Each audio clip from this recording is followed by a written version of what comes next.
Cancer healer centre a new beginning. Current ఛార్జీల విషయంలో మాట తప్పారు. ప్రజలపై భారం వేశారంటూ బొత్స సత్యనారాయణ విమర్శలు చేశారు. అయితే ఆయనకి కౌంటర్ ఇచ్చారు మంత్రి అచ్చెన్నాయుడు. ఈ పవర్ సెక్టర్ వచ్చి విధ్వంసం చేస్తారన్నారు అధ్యక్ష. 2014-19 అధ్యక్ష ఈ పవర్ సెక్టర్ కి 56,000 కోట్లు అప్పు తీసుకొచ్చి పెట్టారు అధ్యక్ష. ఇప్పుడున్న ప్రభుత్వం అప్పుడున్న ప్రభుత్వం అదే అధ్యక్ష చేశారు. అంతేకాదు నిన్న కూడా మేము డిమాండ్ చేస్తాం అధ్యక్ష. ఏది మా ప్రభుత్వ అధికారంలోకి వస్తే మేము విద్యుత్ ఛార్జీలు పెంచమని చెప్పారు. చెప్పిన తర్వాత స్టోవ్ ఛార్జీలు వేశారు. తగ్గించిన సంగతి దేవుడు.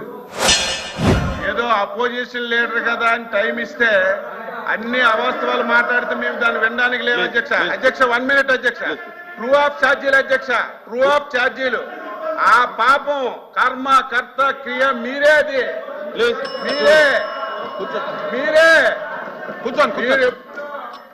ఏదైతే దానికి రాసి ఇచ్చారో అది కంటిన్యూ అవుతుంది. మొన్న మేము వచ్చిన తర్వాత చెప్పాం, మొన్న స్టేట్మెంట్ కూడా విన్నారో లేదు, కరెంటు ఛార్జీలు పెంచము. Cancer healer centre a new beginning.